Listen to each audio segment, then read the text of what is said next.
Voiceover Martina here to tell you that this video is brought to you by the one and only, yours truly, a.k.a. angelica.co.uk. I have some pretty cool things there like stickers, pins and prints. I also do commissions such as album design and a logo design, and I can also draw your face too. All available at a.k.a. angelica.co.uk. Link in the description. Bye! Hi, I'm Martina, also known as Angelica, and today I'll be talking about how to use an art journal to elevate your creative thinking. I'm an avid user of journals. If you know me, they're like my children. I will have an absolute meltdown if something ever happened to them. I'm currently using 3 different journals for different things. If you would like to know a little bit more about them, feel free to let me know. Maybe I'll do a video on it, maybe I won't. I've been art journaling for just over 3 years now, and it's a habit that has changed my life. It really has.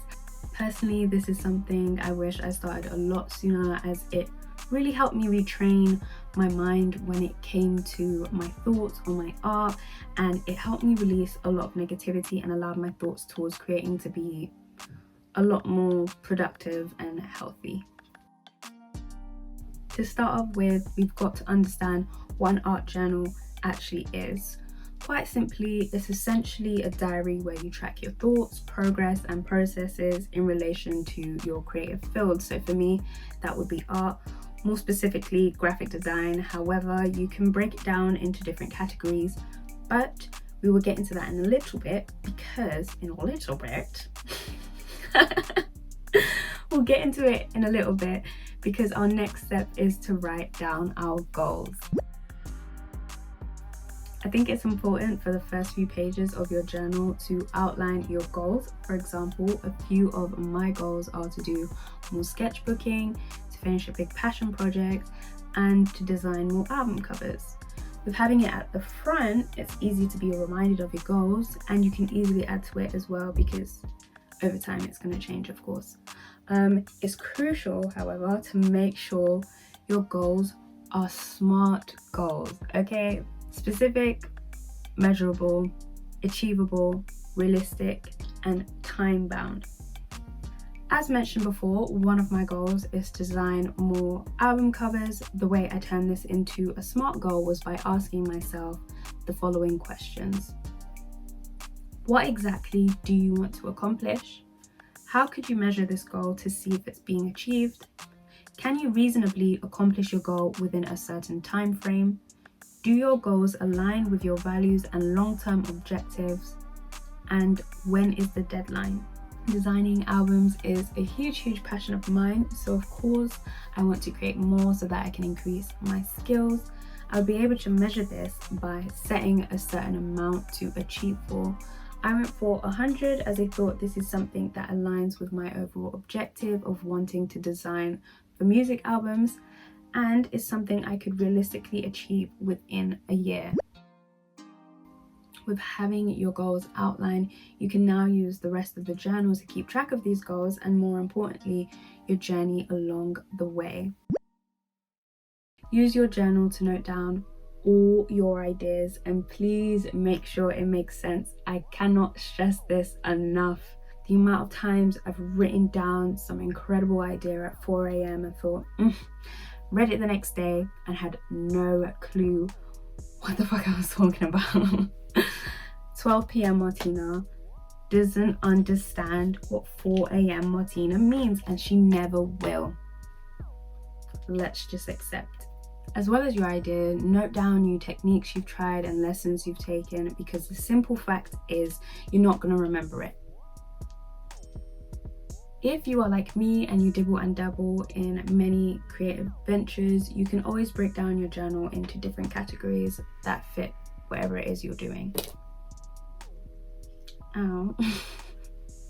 Try to keep your notes roughly in the same section, and this will include it's a new word now. This will include your different categories as well. So for example, concepts and ideas, page 1 to 10, thoughts and feelings 11 to 20, techniques and lessons 21 to 30, and so on and so on. This is just so you avoid flipping through different pages trying to find that one idea you really wanted to try. I would recommend making an index page at the front just so you know exactly where everything is at. I would show you the inside of mine, but it is not organized the way I told you to because I'm chaotic, so I'm lovingly telling you to mind your business. Thank you very much. But if you ask me how my bullet journal looks, she is very much organized, okay? Type A Martina is living her best life. Anyways, I'm currently in the process of reorganizing my art journal. So like I said, mind your business, please, and thank you. Throughout your journal, remember to express how you're feeling about where you're at with your work. I do this thing called an art log, just to take note of exactly what I'm thinking about. Essentially a stream of consciousness, but in an art journal, if that makes sense. A person's thoughts and conscious reactions to events perceived as a continuous flow. Now, it's all good and well doing everything I've just mentioned, but it doesn't mean anything at all if you are not doing frequent checkups. If you are constantly using your journal, which you should be, is going to be full of so many ideas and knowledge, and you just won't be able to remember all of this. I promise you, you really won't. I feel like this video is just highlighting the fact that humans just have really shitty memories, so that's great, isn't it? I think it's important to do frequent checkups and reviews in your notes, whether it be weekly, monthly, quarterly, yearly.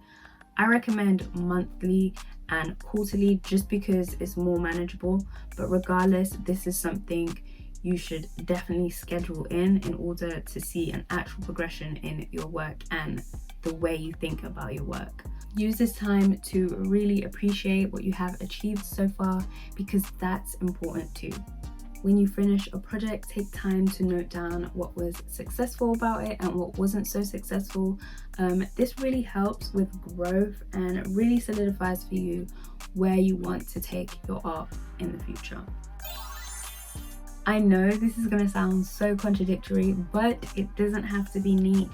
Your handwriting doesn't have to be immaculate. You can draw little scribbles or whatever you want to represent your ideas. Just make it work for you. Keep it separate from any other journals that you may have.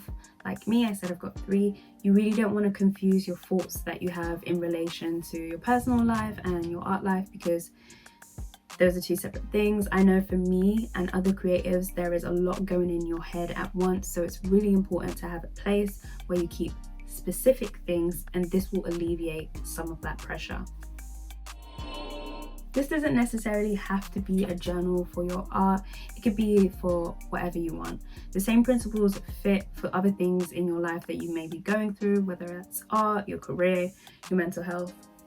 You get the point. I hope this video made sense. If it didn't, please let me know. If it did, also let me know. But for now, it's goodbye.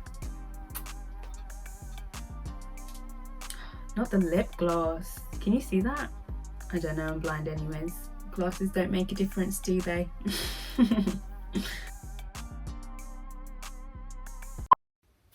She's not that bad. Like, she's really not.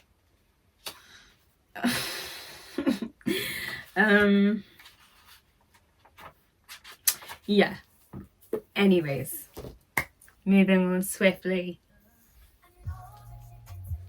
My beads are doing way too much right now, just jingle jangle.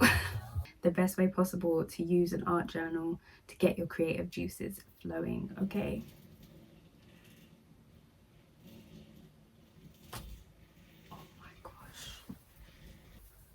Not her cutting the grass whilst I'm recording a video. Ah, anyway. And this will include. Nice. Nice. Yeah. I don't know why I try it every time. Like, sis, you just can't see, and we just need to let it be. Like, oh, I'm so thirsty today. Oh, I don't know why. I don't know what's going on. Ooh, my skin looked golden then. Okay,